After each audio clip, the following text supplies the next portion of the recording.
Hey everyone, this is Sky, and I wanted to come on today and speak a little bit about revamping your healing journey. I myself have been feeling a bit unhealthy lately, and I've known so many people and worked with so many people who have come past this like equinox time and into this new year energy, feeling a bit heavy and unknown and just struggling to really vibrate at a high level. So I really wanted to sit with some of that energy. I've been taking some time back, doing less appointments, doing less everything really, and really trying to go deep and understand what this is about.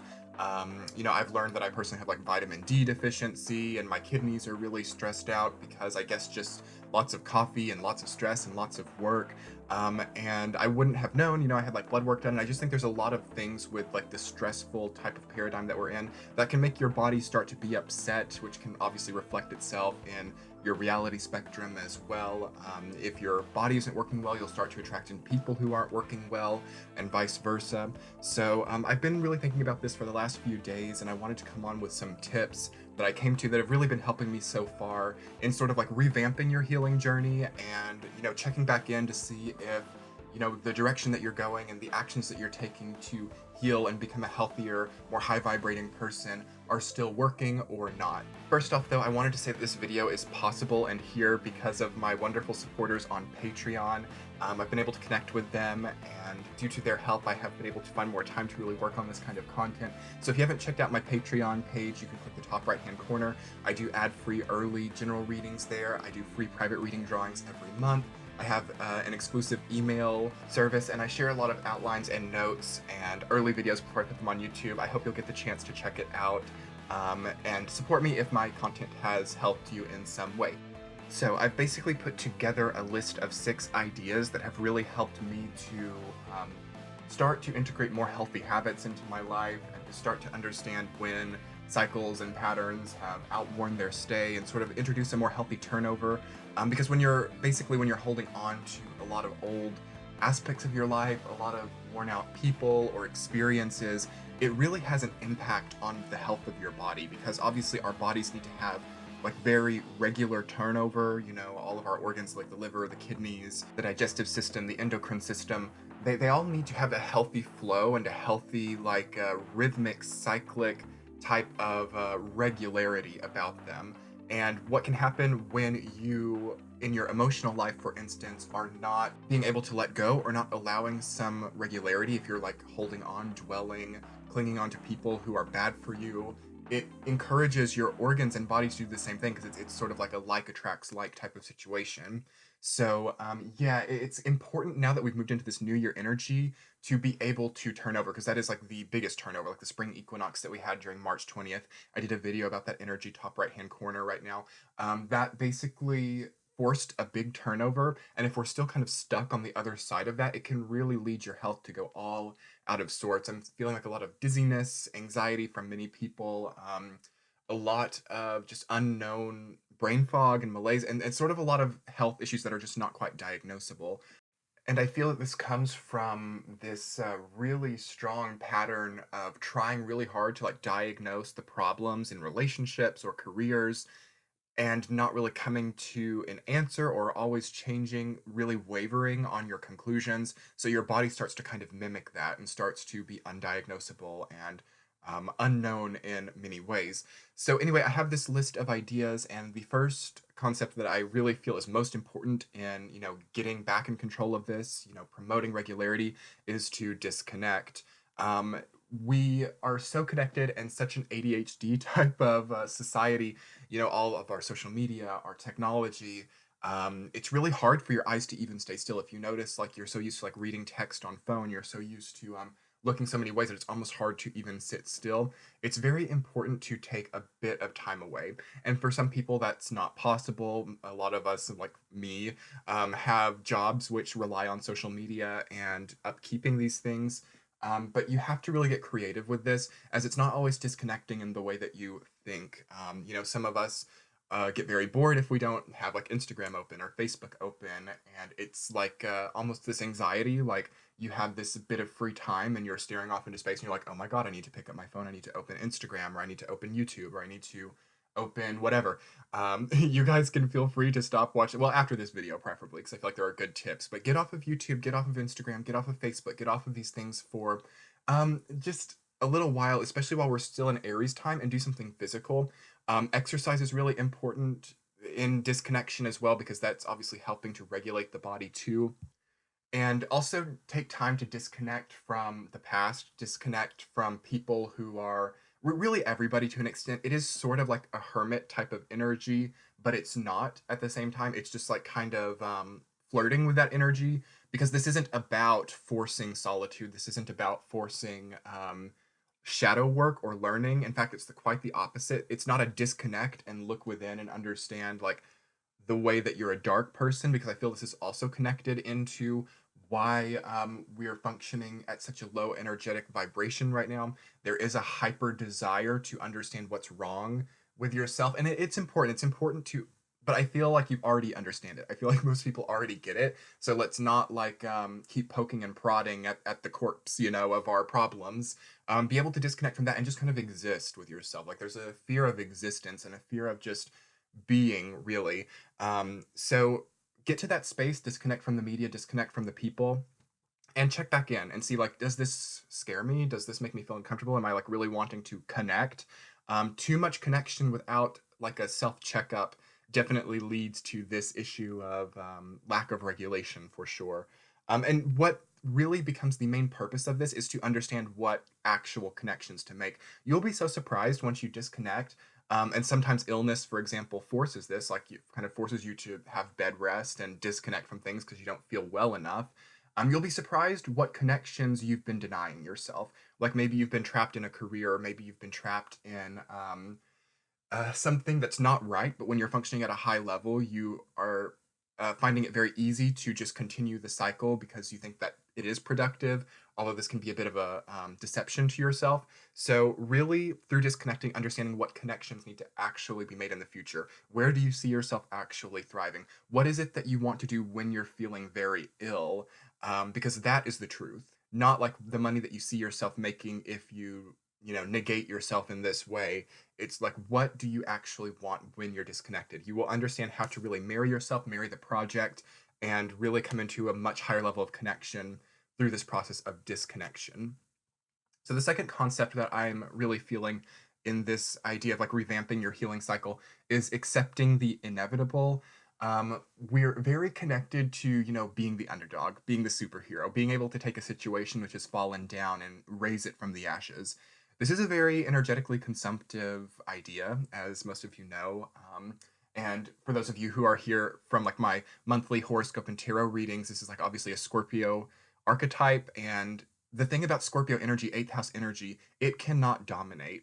It cannot dominate your entire life. It's this one of the smallest energies. Like the scorpion is like the smallest animal in the zodiac, I guess you would say. And the eighth house is something that's always a very subtle aspect of your life. When you start making your entire life about Scorpio energy, about raising from the ashes, about enforcing transformation, it will slowly kill you because it cannot exist as a big part. Like first house Aries energy, for example. We're in Aries time. What's happening right now, as this video is being recorded at least, in April, is the big thing, is what you need. Not these like small, subtle, potent things. They're good, they're important, they will always be there, but they can't dominate your life. Otherwise, you can become very ill. So when the relationship has ended, when the person has been very mean or vulgar to you or vile, you have to be able to accept that inevitably that's not something that we need to try to change and sacrifice ourselves for to like elevate and platform. It's important to accept that, okay, this company is going downhill. I'm going to be laid off in 6 months. It's not my place necessarily to inspire all the higher ups into actually making this company last like 6 years or become a thriving company. That's too much weight for me to carry right now. It's important to say, okay, my body is upset at what I've been putting into it. My liver or kidneys are upset because of the alcohol or because of all of the coffee and not enough food, whatever it is. Don't play games with yourself. Don't play games with yourself like, well, this drink or this substance or whatever it was really made me feel good at one point in time, and it felt very self-loving then, so it will always be that. things do change. That brings me into my third point, which is facing addictive cycles. The process and concept of addiction plays so thoroughly with self love because when we go through cycles of feeling very mistreated or very betrayed, or cycles of bereavement, um, we set up addictive or habitual actions. Some people might say we set up habitual actions to cope from grief, and these things, once we start vibrating highly, need to kind of fall back away and just become not so in charge of our life. But what happens is these habitual actions, when the bereavement cycle is over, can become addictive cycles. And for example, like you have a death in your family, or a very difficult breakup, or you experience a very strong sense of loss. Maybe you start to always have a huge amount of sugar or coffee when you wake up in the morning because it really makes you, be able to get out of bed, and you feel much happier. And then, like 3 years later, when the whole like grief cycle isn't even on your mind, you're still having the coffee and sugar, and it's like disconnected itself from the grief cycle and just turned into an addictive cycle. You have to be able to see it because it can kind of surprise you. I mean, most people will know if they have some kind of like substance addiction, or like addicted to coffee, or smoking, whatever it is. Like that's pretty easy to identify, but really go deeper and understand like what addictive cycles have you not quite realized that you have. Do you have to sleep at a certain time? Do you hit the snooze button and it's like a really difficult experience for you? Really find where addiction is kind of hiding itself, because this is what really traps you in to the low vibrations. And obviously, if it's involved with substance, is very much harming the health of your body. And what does it mean to actually face this? It's not so much just the realization, because most people will have that long before the addiction is actually faced. It's the implementation of new habitual actions with the understanding that they're temporary. So, understanding that habitual actions can be temporary versus something that has to always be around can be very helpful, I feel, in facing addictive cycles. And understanding your reactions is also important. It's like dopamine. It's the brain's chemical system that gets very attached to physical actions. You have your coffee or whatever, and you have that dopamine, and also like the caffeine and the wake up, and it becomes more about that chemical reaction. Obviously, this is the nature of psychologically of addiction, but try to find new things that give you that, and try to not rely on things, basically, to give you that. Try to, again, be like disconnecting and accepting the inevitable, in the sense that you can form new chemical constructions with success or ambition, for example. Don't waste all of your chemical reaction on coffee or substance, or habitual actions that no longer have a place. The next point is to beware of deceptive surfaces and faces. So what this means to me is self-deception. When I say like deceptive surface, it's like, how you see the addictive substance, or how you see this person who's actually very bad for you, but you still need something from them. How is that fooling you? How is your face fooling yourself? All of these cycles sort of do add up to deception, and smoke and mirrors, sort of like the moon archetype in the tarot. Again, for those of you who follow me for my horoscopes and readings, um, take the moon away. We're in Aries time. This is the bright time of the year, at least in like the northern hemisphere. But for everyone, the whole Earth, really, this is bright energy, even if it's like the dark time of your year. It's not so good to be functioning again at that shadow level. We don't need a lot of cover up, a lot of makeup to hide the face, or a lot of caffeine to change the reaction. All of these fake things. Beware of fake things when you're trying to revamp your healing journey, because they just don't last. It will wear off, and you have to replace it. You have to cope all over again. So find what's tricked you, and be able to embrace it in a way. Be able to embrace what it once was, and have like that light reaction, like a light recovery from it, versus needing to make it this big thing. Because again, big things, big cycles of bereavement start the cycle all over, So, lightening the reaction. And of course, you have to give it to yourself sometimes. Of course, grief and bereavement is appropriate in many aspects of life, actually. But the problem is, when we become so societally connected to grief and bereavement, we can go through these cycles from very small things, like you stub your toe, or you spill your coffee, or you spend too much money and it becomes this big cycle of like grief and bereavement, similar to like if someone like lost a loved one or something. So watch out for that. The fifth concept that I have coming forward for this is becoming conscious of your catalyst. So this sort of deals with triggers, but it's more than that. More so, it deals with what catalyzes you to want, to have purpose, to have ambition. Is it the substance? Is it the habit? Is it the person you've never met, the person you've been with for a long time, the person who you think might be hitting with you, but you're already in a relationship? Like, do these things make you want to be productive? And what is behind that? Again, what's that chemical reaction happening to you behind the catalyst? Because that's all that this is. All that like a substance is, all that relationship is, or a vice is a catalyst for a certain chemical reaction and a certain energetic paradigm shift. And we can give it to ourselves. It doesn't take these things, but the brain in this like physical dimension really likes to attribute and trick in a way us into thinking that it's these physical experiences. And it is, but it's not in the way that we've stacked it up to be in this spiritual way and like the spiritual community.